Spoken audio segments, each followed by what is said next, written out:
안녕하세요. 김인호룩가 신부입니다. 오늘은 대림 제2주일입니다. 오늘 복음에서는 세례자 요한을 통해서 예수님이 누구냐라고 하는 것을 우리에게 소개하고 있습니다.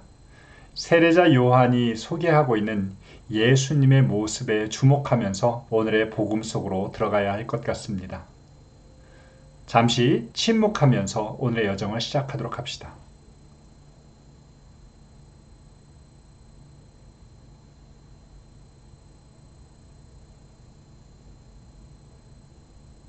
성령 성원기도 바치겠습니다. 성부와 성자와 성령의 이름으로 아멘. 말씀은 네 바로 곁에 있고 네 입에 있고 네 마음에 있다. 주님 성령의 빛으로 저희의 눈을 여시어 주님의 길을 보게 하시고 저희 귀를 여시어 생명의 말씀을 듣게 하소서. 아멘. 복음 말씀 읽도록 하겠습니다. 그 무렵에 세례자 요한이 나타나 유다 광야에서 이렇게 선포하였다. 회개하여라. 하늘나라가 가까이 왔다. 요한은 이사야 예언자가 말한 바로 그 사람이다. 이사야는 이렇게 말하였다. 광야에서 외치는 이의 소리. 너희는 주님의 길을 마련하여라. 그분의 길을 곧게 내어라. 요한은 낙타털로 된 옷을 입고 허리에 가죽띠를 둘렀다. 그의 음식은 메뚜기와 들꿀이었다. 그때의 예루살렘과 온 유다와 요르단 부근 지방의 모든 사람이 그에게 나아가 자기 죄를 고백하며 요르단강에서 그에게 세례를 받았다. 그러나 요한은 많은 바리사이와 사두가이가 자기에게 세례를 받으러 오는 것을 보고 그들에게 말하였다. 독사의 자식들아, 다가오는 진노를 피하라고 누가 너희에게 일러주더냐. 회개에 합당한 열매를 맺어라. 그리고 우리는 아브라함을 조상으로 모시고 있다는 말할 생각일랑 하지 마라. 내가 너희에게 말하는데 하느님께서는 이 돌들로도 아브라함의 자녀들을 만드실 수 있다. 도끼가 이미 나무 뿌리에 닿아 있다. 좋은 열매를 맺지 않는 나무는 모두 찍혀서 불 속에 던져진다. 나는 너희를 회개시키려고 물로 세례를 준다. 그러나 내 뒤에 오시는 분은 나보다 더 큰 능력을 지니신 분이시다. 나는 그분의 신발을 들고 다닐 자격조차 없다. 그분께서는 너희에게 성령과 불로 세례를 주실 것이다. 또 손에 키를 드시고 당신의 타작마당을 깨끗이 하시어 알곡은 곳간에 모아들이시고 쭉정이는 꺼지지 않는 불에 태워버리실 것이다. 성부와 성자와 성령의 이름으로 아멘. 오늘 복음의 전체적인 구조와 줄거리 함께 살펴보도록 하겠습니다. 저는 줄거리를 떠올리기 전에 구조를 먼저 생각하게 됩니다. 구조는 하나의 틀입니다.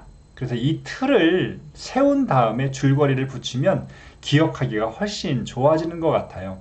오늘 복음의 앞부분에서는 헤로데가 아기들을 학살하는 장면이 나옵니다. 아기 예수님을 데리고 요셉과 마리아가 이집트로 피신했던 모습이 바로 앞장에서 소개되고 있는데 이제 3장에서부터는 한 30년 정도의 공백이 생깁니다. 바로 공생활의 초기에 해당된다고 할 수 있겠죠.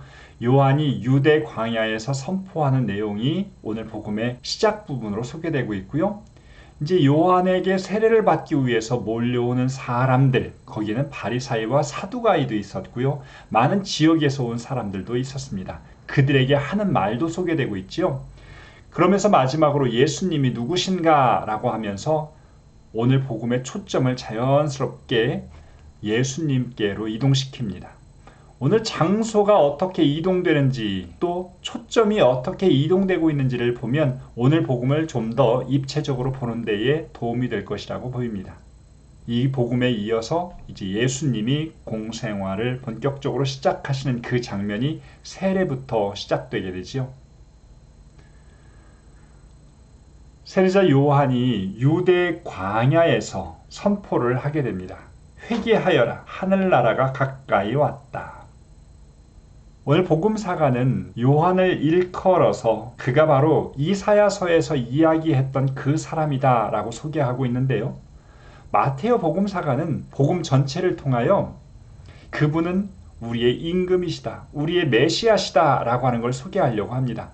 그러면서 1장에서부터는 그분의 족보를 소개하고 있고 2장에서는 그 임금을 질투하는 헤로데가 그 예수님께 대적하려고 하는 모습을 소개하고 있습니다. 이제 3장에서는 그 임금의 오심을 준비하는 이가 소개되고 있습니다. 광야에서 외치는 이 주님의 길을 준비하는 이로써 요한을 부각시키고 있습니다. 그가 어떠한 옷을 입고 있는지도 자세히 소개하고 있지요. 유다 광야는 이렇게 생겼습니다. 사해 부근에 위치해 있고요. 이렇게 사진을 보면 아무도 못 살 것 같지만 군데군데에서 사람이 살 수 있는 그러한 장소들이 허락됩니다. 그래서 동굴에서 살기도 했겠지요. 요한이 속해 있던 에세네파의 많은 사람들은 하느님을 따르기 위해서 이렇게 외진 곳으로 나오게 되었습니다. 예수님께서도 유다 광야로 나가셔서 유혹을 체험하시게 됩니다. 이어서 요한이 사람들에게 세례를 주게 됩니다. 그 요한의 메시지를 듣고 사람들이 회개하러 왔고 회개의 첫 번째 표징이 바로 세례를 받는 것이었죠. 그 가운데에서 바리사이와 사두가이들도 많았다는 것이 굉장히 흥미로운 사실입니다. 역사적으로 우리가 그것을 살펴볼 수는 없겠지만 흔하지 않은 선택이었을 것은 분명합니다. 왜냐하면 바리사이와 사두가이들은 자신들 스스로가 특별한 존재이고 이미 구원받았다고 생각하는 사람들이기 때문에 세례를 필요로 하지 않는 이들이라고 생각했습니다. 세례자 요한은 그들에게 독사의 자식이라고 이야기를 합니다. 독사의 자식이라고 하는 당시의 표현들은 위선자들을 가르치는 말이었죠. 회개한다고 하면서 세례를 받기는 하지만 실제로는 아무 의미가 없다는 것을 지적하는 것입니다. 그래서 그들을 향해 회개의 열매를 맺으라고 이야기하십니다. 회개한다는 건 외적으로 무엇인가를 하는 것이 아니라 내면에서부터 진정한 삶의 변화가 있어야 하고 그것은 실천으로 연결된다라고 하는 것을 기억해야 할 것입니다.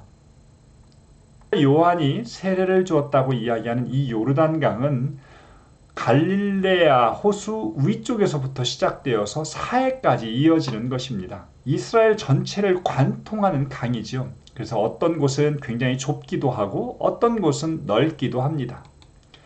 예수님께서도 이곳에서 세례를 받으셨고요. 또 세례자 요한이 이곳에서 사람들에게 세례를 주었던 곳이기도 합니다. 요한은 이제 마지막 부분에서 나보다 더 큰 능력을 지니신 분이 내 뒤에 오신다는 이야기를 하면서 이제 포커스를 예수님께로 만듭니다. 자신은 그분의 신발을 들고 다닐 자격조차 없다. 종이 하고 있던 일, 그 일마저도 자신은 종도 되지 않는다라고 하는 이야기를 하고 있죠. 자신은 물로 세례를 주지만 그분께서는 성령과 불로 세례를 주실 거라는 것. 자신은 무엇인가를 준비하는 사람이지만 예수님은 심판자, 바로 하느님이라고 하는 것을 우리에게 강조하고 있습니다. 알곡은 곳간에 모아들이시고 쭉정이는 꺼지지 않는 불에 태워버릴 것이다. 무서운 심판자의 모습도 우리에게 소개되지만 우리를 구원으로 초대하시는 그 예수님의 모습을 우리가 여기서 만나야 할 것 같습니다. 오늘 복음의 줄거리를 이렇게 기억하면서 복음을 계속해서 한번 떠올려 보면 좋을 것 같습니다. 드라마를 보듯이 복음 전체를 떠올려 보아라. 장소를 중심으로 생각하고 또 포커스가 어떻게 이동되는지를 중심으로 해서 오늘 복음 전체를 떠올리다 보면 말씀이 나를 건드릴 수 있는 시간이 제공됩니다. 특별히 그 시간들은 침묵을 통해서 더 주어진다고 했죠. 오늘 나를 건드렸던 첫 번째 말씀은 회개하여라, 하늘나라가 가까이 왔다라는 말씀입니다. 아마 회개하라는 말을 여러분들이 성당에 다니기 시작하면서부터 계속해서 듣는 말입니다. 늘 죄책감이 들고 또 무겁게 들리는 말이 회개하여라 라는 말인 것 같습니다. 그런데 왜 오늘 이것이 복음이라고 소개되고 있을까요? 하늘나라가 가까이 왔다. 이사야 예언자가 광야에서 외치는 이의 소리를 통해서 했던 이 말은 바빌론 유배로부터 그들의 해방을 알리는 선포입니다. 이제 종살이에서 끝난다. 하느님께서 우리를 구하러 오신다는 그 선포입니다. 그 선포에 방해가 되는 것들을 제거하라고 그분의 길을 준비하라는 선포를 하게 되는데 오늘 요한은 우리를 해방시키시기 위하여 예수님께서 오신다. 그분의 길, 그것을 준비하는 것이 바로 회개라는 것입니다. 해방을 체험할 수 있는 길로 초대하고 있는 것이죠. 저는 이 회개하라는 그 말 앞에서 죄를 끊어버리는 것, 죄로부터 탈출하는 것도 우리에게 굉장히 중요한 몫인데요.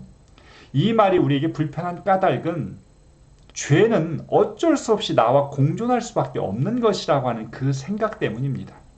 내가 죄에 넘어질 수밖에 없는 존재다. 그것이 어떤 부분에서 맞기는 하지만 죄 앞에서 너무 소극적인 것 같습니다. 죄를 내가 조금은 끊어버릴 수 있는 주도권이 나에게 있다라고 하는 것, 생각을 바꿀 필요가 있는 것 같아요. 회개하라는 이 메시지는 죄 앞에서 조금은 단호해지고 죄를 끊어버리는 주체가 나에게 있음을 기억하라는 것입니다. 제가 학생들에게 시험 기간이 되면 시험 기간은 교수님들이 너희를 골탕 먹이시는 시간이 아니라고 거듭 설명을 한 적이 있었습니다.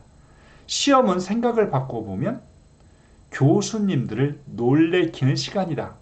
이렇게 많은 것들을 잘 풀어나간다라고 하는 것, 그것은 교수를 놀래킬 수 있는 의외의 시간이죠. 회개는 예수님을 기쁘게 해드리는 시간입니다. 더 이상 나를 불편하게 하고 주눅들게 하는 말이 아니라 나를 해방으로 초대하시는 그분을 기쁘게 하는 것, 그것이 바로 회개라는 것을 기억할 필요가 있겠습니다. 이어서 저를 건드렸던 말씀은 광야에서 외치는 이의 소리입니다. 제가 20년 전 사제품을 준비하면서 저의 서품 성구로 정했던 것이 광야에서 외치는 이의 소리입니다. 많은 이들이 의아해했지요. 왜 이 말씀을 택했냐고. 저 자신이 때론 높아지려 하고 저 자신이 중심이 되려 하고 예수님이 되려고 하는 그 모습을 보기 때문입니다. 나는 소리다. 그분을 가리키는 손가락이고 그분의 오심을 준비하는 소리라고 하는 것을 죽을 때까지 기억하며 살기 위해서 이 성구를 정했습니다. 그런데 오늘 이 복음을 묵상하면서 조금 더 깊게 생각해 본 것은 우리는 어쩌면 그분의 소리를 듣는 것에 여전히 어색하고 또 관심이 없기도 합니다. 광야에서 울려 퍼지는 그 소리에 조금은 관심이 없을 수도 있는 것 같아요. 세상에 수많은 소리들이 있습니다.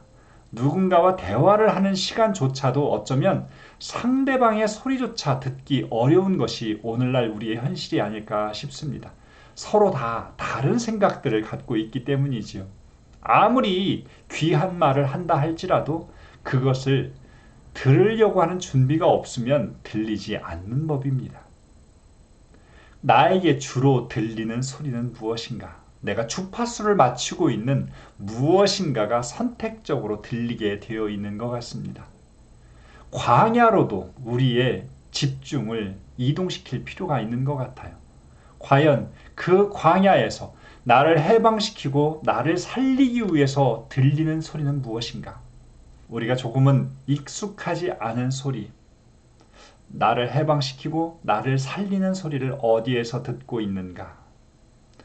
복음의 소리에도 조금 더 귀 기울일 수 있는 시간이 되었으면 좋겠고, 광야에서 외치는 이 사제의 소리를 조금 들어보려고 하는 그런 다짐도 대림시기에 가져보는 것도 좋을 것 같습니다. 여러분도 광야에서 외치는 이의 소리가 될 수 있고 또 저 역시도 끊임없이 그렇게 살게 해달라고 특별히 두 손을 모아 기도할 수 있는 시간이 되었으면 좋겠습니다. 마친 기도하겠습니다. 성부와 성자와 성령의 이름으로 아멘. 당신 말씀은 제 발의 등불, 저의 길의 빛입니다. 주님, 저희가 성경을 생명의 말씀으로 믿고 기도하며 살고 선포하게 하시어 언제나 성령 안에서 평화와 기쁨을 누리게 하소서. 아멘. 성부와 성자와 성령의 이름으로 아멘. 감사합니다.